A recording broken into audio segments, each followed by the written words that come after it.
Hello, the internet. It's me, Phoebe, aka Phoebe Goes Vroom.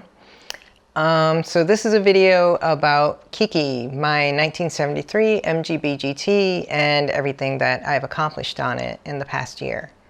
So before I get started talking about everything I've accomplished in the past year, I wanted to give you a brief overview of the car and my history with it. I've had this car since I was 17. It was my very first car, and it was the car on which I learned mechanics.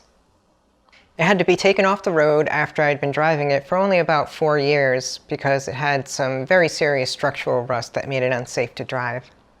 It spent a long time in storage until my parents surprised me by having the body restored for me. But it was in New Jersey and I live in Rhode Island, so getting over there to work on it was just about impossible for me.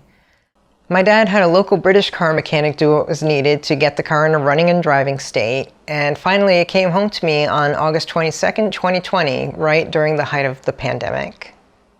By the way, in case you were wondering, I named the car after the protagonist in the anime Kiki's Delivery Service, a Studio Ghibli film. I actually didn't have a name for it until fairly recently. My other car, which is my 2002 Civic Si, is also named after a protagonist from a Studio Ghibli film. It's named after Haru, the protagonist in the anime The Cat Returns. As you watch this video and see my accomplishments, please keep in mind that I'm doing this work completely on my own and almost always just on the weekends. And also, I'm not a professional. I'm not a professional mechanic. I am not a professional welder or restorer.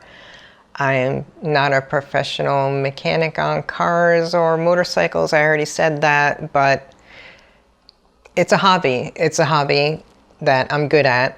And that's it, but I'm an amateur. I'm not a pro. August 22nd to September 23rd. Kiki arrives home. Unfortunately, it didn't make the journey unscathed. Aside from a few stone chips acquired on the road, it also suffered damage to the rear valance and the brand new gas tank. The tank is intact but dented, and the rear valance was ripped along the edge. It was upsetting, but it doesn't affect the function of the car or the gas tank, so it's fairly low priority for now. I quickly discovered that pretty much none of the electricals, except for what was absolutely needed to run the car, worked at all. So that was my top priority. Wiring diagrams in hand, I set to it, and I started labeling every wire I could get to. At the time, I also decided I was going to switch the dash lighting over to a custom LED system with pulse width modulation control for dimming. I also went through all of the wiring, repairing any parts that needed to be repaired or replaced.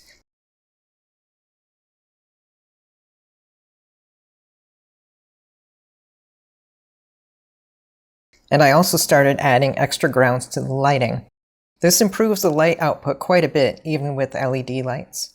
I also rebuilt switches as needed, converted the gauge voltage regulator over to a solid state version, and rebuilt the heater motor. September 23rd to October 22nd. I received my insurance, plate, and registration for the car, so now it was legal to drive. If I was able to drive it at that point, that is. I continued doing wiring repairs and started putting in some sound deadening around the firewall and dash area.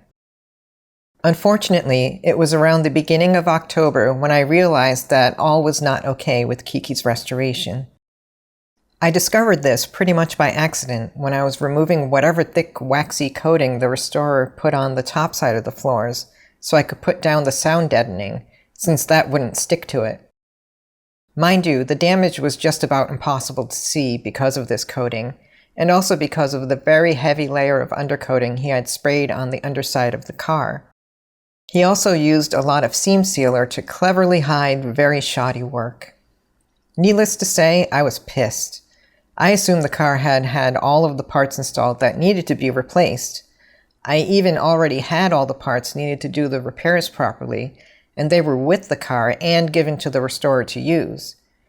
Some of the most crucial parts were ones that he opted not to use, and the ones that he did use were typically replaced very poorly. It was at this time that I knew I needed to start removing the undercoating from the car so I could fully assess what needed to be done. It took a little trial and error, but I figured out a great way to remove both the undercoating applied by the restorer, as well as the original layer of undercoating all in one fell swoop by using fluid film in conjunction with a small butane torch, scrapers, wire brushes, and stainless steel pot scrubbers from the dollar store. I think my results speak for themselves, and by the end of October, I had a lot of the undercoating removed completely. October 23rd to November 22nd. During this time, I was going through a lot health-wise, and this hard labor on the car was not helping. I have a connective tissue disorder, and I suffer from a lot of chronic pain, particularly in my joints like my hands, wrists, hips, knees, ankles, and my spine. I had to refrain from working on the car for a bit so I could let myself heal while I went to physical therapy to get better. It was really difficult for me to not do anything at this time, so I changed gears and started organizing parts and discarded anything that was junk. I sorted through a bunch of MGB spare wiring that was given to me by the same British mechanic that worked on my car in New Jersey, as well as some other minor things on the car. I gradually started to get back into the undercoating removal, but I was careful about how much time I was spending on it per day. Also at this time, my parents got me an early Christmas gift of the welder I use now, which is the Vulcan Omni Pro 220. This was an absolute necessity, since all I had was a rather crappy flux core welder, and that wasn't going to cut it. It would be a little bit before I started using the new welder, though. Before I got to the back of the car to remove undercoating, I drained and removed the gas tank and blew out the lines. After this, I had finally removed all of the undercoating and seam sealer that was applied to repaired areas, as well as some untouched areas. Now I was able to take a full assessment of what I was dealing with. It was a lot, to put it mildly. November 23rd to December 22nd. Before I got into doing the structural repairs on the car, I needed to get my practice in with using the welder. I had learned MIG, arc, and oxyacetylene welding a long time ago, but had only used an actual MIG welder a handful of times after that. So I started practicing welds on some steel I always have laying around, and once I had a decent handle on that, I decided to make a welding cart. Mind you, I didn't make it from scratch. I took a 3-shelf steel cart from Harbor Freight and turned it into a welding cart. This was definitely not my finest work, but I did need the cart and the practice, so the timing was right. Flush with that success, I felt I was ready to start working on the structural repairs. December 6th was the day I made my first cut into the car, and I removed the back half of the driver's side floor. It went better than I expected it to, but I did uncover more sins that the restorer did in the form of shoddy patches and other bodges, and leaving in rusty remnants of old panels. I definitely had my work cut out for me. By the next weekend, I had the driver's side floor completely removed from the car. I continued on with this, gradually removing rotten metal as I went along. December 23rd to January 22nd. By Boxing Day, I had removed every last bit of rusty metal from the driver's side floor area. I began stripping the rust off of the main frame rail in preparation to repair it. Some areas of the main frame rail had thinned out quite a bit. Not to the point where it was perforated, but it was definitely weak. I came up with a plan to reinforce it from the inside by welding in panels I made from scavenged steel. I also started replacing areas of the flanges on the main frame rail that I had to cut away.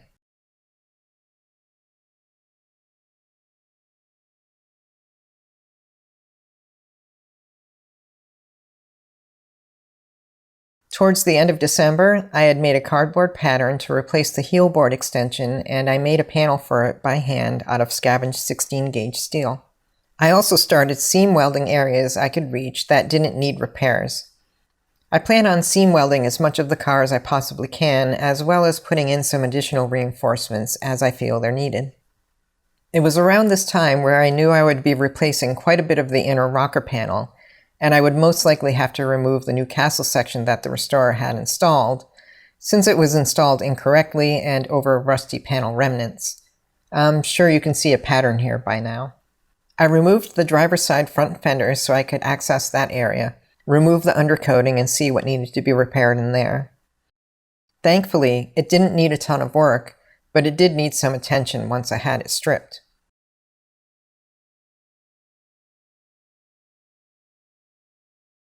By mid-January, I had the castle section off the car, and I was able to successfully remove all remaining remnants of the old rusty castle section. January 23rd to February 22nd. By the end of January, I had removed the jack point reinforcement, part of the cross member, and most of the inner rocker panel.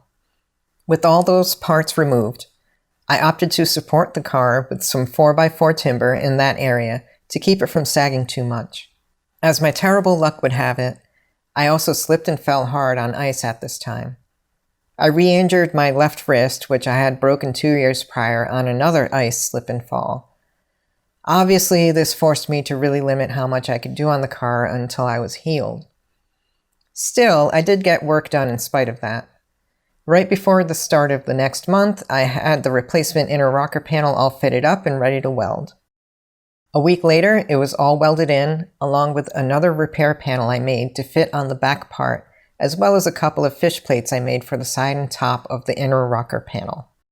By the end of February, I had replaced a part near the spring shackle where the castle section attaches, as well as the heel board extension panel I made, and a couple of other repair panels around the spring shackle. Unfortunately, I injured myself again. This time I got an incredibly painful subluxation, which is a partial dislocation, in my right wrist by loosening the collet on my die grinder. Remember when I said I have a connective tissue disorder? Yeah, this is one of those things that can happen because of that. For a bit, I couldn't even grip anything with my right hand. Needless to say, this put me out of commission for a little while. February 23rd to March 22nd. Once I was healed and back in action, I welded in the jack point reinforcement. Normally this would be straightforward, but since I'm doing these repairs with the membrane and outer rocker panel still in place, it makes things a lot more difficult. Still, I was able to get it done. I also removed the driver's side battery box and filled in some of the welds. This battery box was not being used anymore, and it was in terrible condition, so it had to go. It's been replaced with a drop-in plastic box that I can use for storage. I filled in some of the spot welds I drilled out, but I still have a bunch that I need to do. At this time, I also test fit the floor so I can mark out what was needed to be trimmed off of it and the transmission tunnel. I stripped the undercoating off of the transmission tunnel on the driver's side to prepare it for welding. Speaking of welding, I really needed some tall jack stands, since I had the car on wheel stands and I needed to be able to support the car with one or both of the driver's side wheels off. I needed to do this because some of the areas I needed to weld just weren't accessible with the wheels on. So I made a pair out of an existing pair of jack stands I already have. They work great. March 23rd to April 22nd. Now that I could support the car without the wheels, I was able to do some rust repairs to the inner rear fender on the driver's side. The metal here was thin and perforated in some spots, and the restorer had done a very poor job patching it. I may not be a pro, but I think it's safe to say that my repair is better. The beginning of April started a rather busy time for me, so I didn't have as much time to work on Kiki as I did during the winter. Still, I was able to get a good amount done. I made an extension for the front of the floor to replace an area I had to remove by the pedals and butt welded that to the floor. I also patched an area by the pedals that was rather difficult to work on, but somehow I managed. The floor then went back in the car for more fitment adjustments. April 23rd to May 22nd. By the beginning of May, the fitment of the floor was finalized and was removed for the last time. Before removing the floor, the new castle section was also fitted, and I made an extension for the lower flange so it would line up with the flange on the membrane and outer rocker panel. Unfortunately, this was necessary due to how the restorer installed those parts, which is to say incorrectly, but not so incorrect that I couldn't work around it. In more fun news, I picked up a set of period correct wheels for Kiki in the form of Chromador CD73s in just the right size and offset and at a good price. They are also very light at 12 pounds each. I had been looking for wheels for months, and I waited until I found ones that I felt would work the best. I'm glad I waited for these. During this time, I stripped the transmission tunnel down to bare metal where it was rusty, and I did the same for the front inner fender area so I could prepare it for some of the minor rust repair as well as seam welding. May 23rd to June 22nd. This period began the long and boring process of preparing many things for welding. I had to remove all of the surface rust from the replacement floor, treat the main frame rail with rust treatment and inner frame coating, make some weld nuts for the seat mounts on the floor, coat parts of the floor with weld-through primer and inner frame coating, and so on. June 23rd to July 22nd. Unfortunately, minor disaster struck in my garage. It was flooded when my hot water tank started leaking while I was away for a few days. Basically, my whole garage floor was one deep puddle, and it took a while to get it dried out. Once that was all taken care of, I was back in business and continued on with panel prep. During this time, I picked up a pair of NB Miata seats for $100 from one of my coworkers who was parting out a Miata. I do plan on putting them in the car after reupholstering them, but that's a very low priority right now. July 23rd to August 22nd. By now I had the inner rocker panel, membrane, and some of the castle section coated with internal frame coating, and parts of the floor and castle section were sprayed with a coating of weld-through primer. I finally had the castle section welded on and the extra material of the flange trimmed by the beginning of August. By the following week, I had the crossmember repair panel, some reinforcements, and the jack point welded in.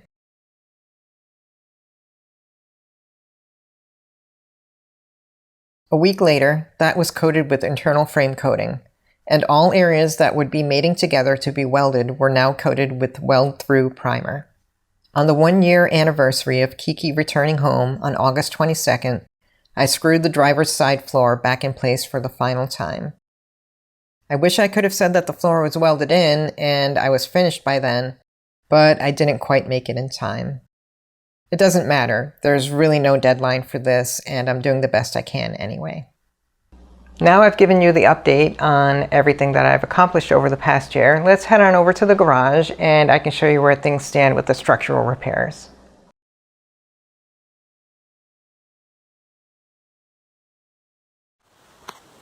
So first and foremost, you can see that the floor is in place. So the floor is not welded in yet, but it is screwed down and it fits well, except around the transmission tunnel. So you can see I have there's some gaps. Some of it fits really well, some of it doesn't fit very well.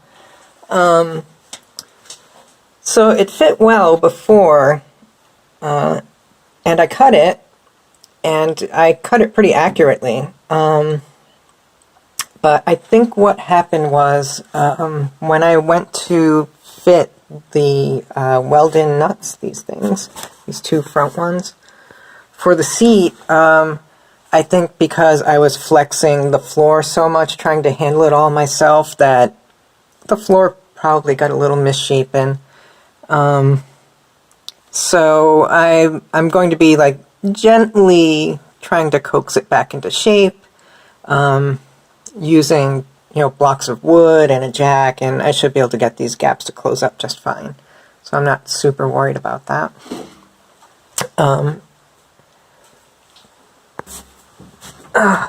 Okay, so there's the the filled-in spot welds that I drilled out for the battery boxes. These came out okay. I'm not super duper happy with them because the holes were so big that it's a lot to fill in.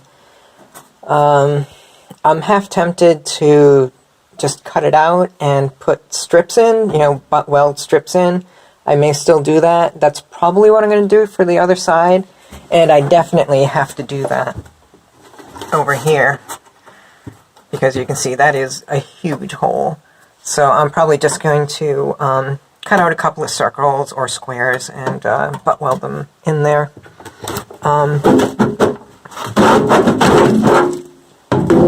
And of course, the ones on the flange too. You can see how big the hole is. The hole's about, I think it's 3/8 of an inch is about how big it is, which isn't enormous, but it's kind of a big hole.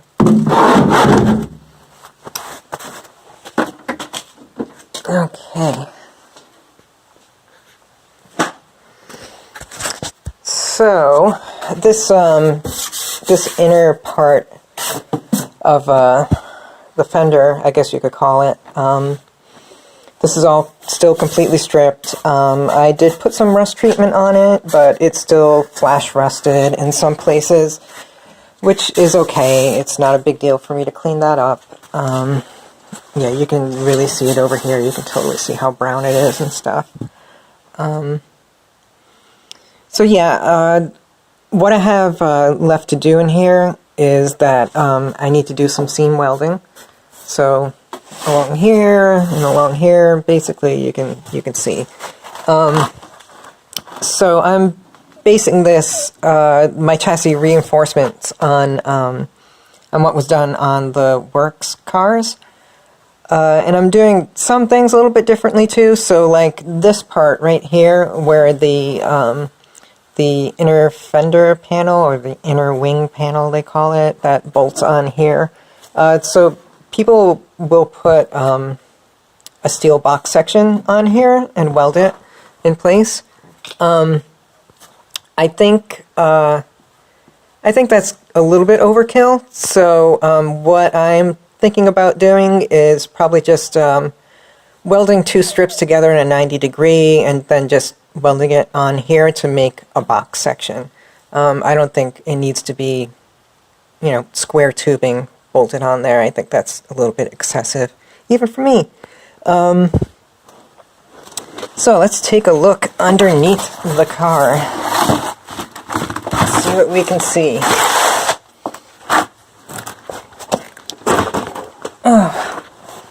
So you can see I kind of went overboard on the screws holding this whole section where the spring shackle is, but I think it's going to be fine. I'm not really worried about it. Those should all fill in nicely when I plug weld. I also plan on reinforcing the spring shackle. There is a works mod that it's kind of like a little 90-degree cap that fits over here. That'll be very easy to do.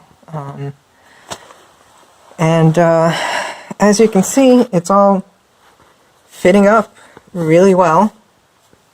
I learned some valuable lessons with drilling holes. So you can see I have extra holes here, which that was a mistake, obviously.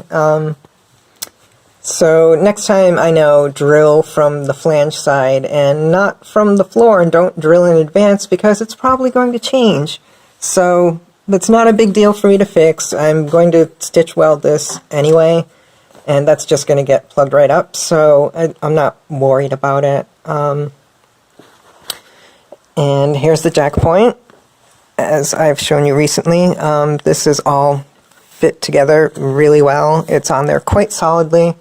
I'm not concerned about it in the slightest bit. It's never going to go anywhere. Let's see. So I still have all of, well, not all of, but a lot of the undercoating to remove back here. On the trunk floor, you know, where the gas tank sits, and along the rear frame rail where the lever shock sits. You can see it right up there. So I still need to strip that, because I want to make sure that it's absolutely rust free, because if it isn't, I want to fix it right now. So that's going to get done. And so that's where things stand right now. So we can take a little quick comparison to the passenger side, since I'm already under here. Oh. Alright, so there's the professional restorer's version of installing the jack point. It looks like absolute dog shit. And here's mine again. I am not a professional. I'm not a professional welder. I'm not a professional mechanic. And I mean, there's no comparison. There's just no comparison. Honestly, he should be ashamed at what he did. Seriously. I'm still pissed off about it, to be perfectly honest. I mean, look at this. What the hell is this? It's terrible. It's absolutely terrible. Yeah. The cross member is like barely even attached on this side. You can see on the new floor, it doesn't even sit flush up against it. And it's not welded. There's a couple of spot welds along the old part of the floor that for some reason he did not remove. Well, actually, I know why he didn't remove it, because if he removed this half of the floor, then he would have had to move these wires and fuel lines and brake lines, and apparently he didn't want to do that, so he did this shit job instead. So that's cool. We'll go back here and you can see what I still need to do for undercoating removal. So I need to figure out what I'm going to do over here for the battery box. You can see that there's a little bracket over here for the parking brake. That's not that big of a deal. I can move that. The other thing is that, where is it? There it is. So this is where the rear brake line, the hard line, matches up with the flexible line. So that's attached to the battery box. So that's a little bit of a problem, because that needs to either remain where it is, or I can relocate it and get a longer flex hose for it. I haven't decided yet what I'm going to do. The battery box is definitely coming out because it's in awful condition, and they weigh a ton, and really it's totally unnecessary. It'll be better once it's gone, to be perfectly honest. And I think that's about it. So sorry for the kind of jittery video that you got from me for this, but this is what it's like getting underneath this car and working on it. It's, not easy. So that's it for now. See ya.